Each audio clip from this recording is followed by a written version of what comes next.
Une image vaut 1000 mots et une vidéo, c'est 25 images par seconde. Bonjour. La légende raconte qu'en ce 14 février 2005, Chad, Steve et Jawed n'avaient pas de petite copine pour la Saint-Valentin.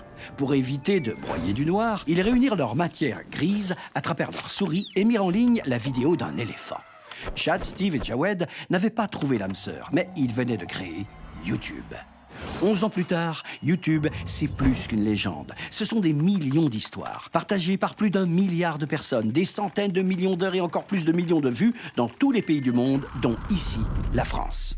La France, le pays du fromage. On en a plus de 350, mais on a aussi des millions de visiteurs sur YouTube. Vous voyez ces deux camemberts? Le temps passé sur le site a augmenté de 40% entre 2015 et 2016. 74% des 16-24 ans y regardent des vidéos tous les jours. Au total, c'est 50% des Français âgés de 16 à 44 ans qui utilisent YouTube, dont plus des 2/3 plusieurs fois par jour. Les Français sont gourmands, ce n'est pas un scoop. Ces chiffres parlent d'eux-mêmes. Mais là, on ne parle pas que de chiffres, car derrière les camemberts, il y a des gens. Beaucoup, beaucoup, beaucoup de gens, et les gens sont tous différents. Projetons-nous au-delà des clichés. Les utilisateurs de YouTube ne sont pas tous des gamers survoltés, des fans de rap gangsta West Coast ou des ados qui s'extasient devant des chatons en tutu.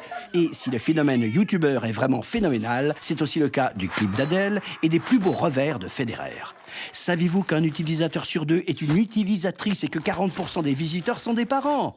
Savez-vous que 78% des mamans internautes se connectent sur le site? Là aussi, les chiffres parlent d'eux-mêmes. Et ce pour une raison très simple. Ce n'est pas YouTube qui fait le public, mais le public qui fait YouTube. C'est lui qui visionne et qui partage, mais il crée également le contenu. Le public est donc aussi large que le contenu est varié. Logique. Aujourd'hui, YouTube est un réflexe quotidien pour les Françaises et les Français. Comme le fromage. On le consomme 24 heures sur 24 et 7 jours sur 7, à la maison ou chez ses potes, sur l'ordinateur, la tablette ou le smartphone. Chez les 25-34 ans par exemple, c'est un quart des utilisateurs qui attaquent et finit sa journée sur YouTube. On peut se connecter en solo, en bande ou en famille pour s'amuser, apprendre, découvrir et se perfectionner, quel que soit notre âge, nos passions ou nos modes de vie. La preuve, voici le top 5 des thématiques les plus populaires. La comédie, le bricolage, le sport, le lifestyle, cuisine, mode, beauté, santé. Et à la première place, bien sûr, la musique. YouTube est également un véritable coach 2.0 puisque 75% des sportifs connectés s'y entraînent devant leur écran. Et on peut même apprendre à changer un pneu sans ruiner son vernis. Alors, rien d'étonnant que YouTube soit devenu une étape essentielle dans le choix des achats quotidiens. Vous l'ignorez peut-être, mais les utilisateurs le savent déjà. Un tiers d'entre eux regardent une vidéo avant de se décider.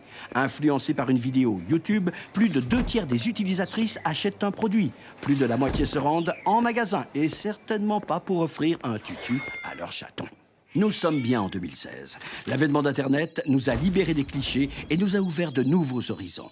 La fameuse ménagère de moins de 50 ans, de notre enfance, est devenue une digital mum.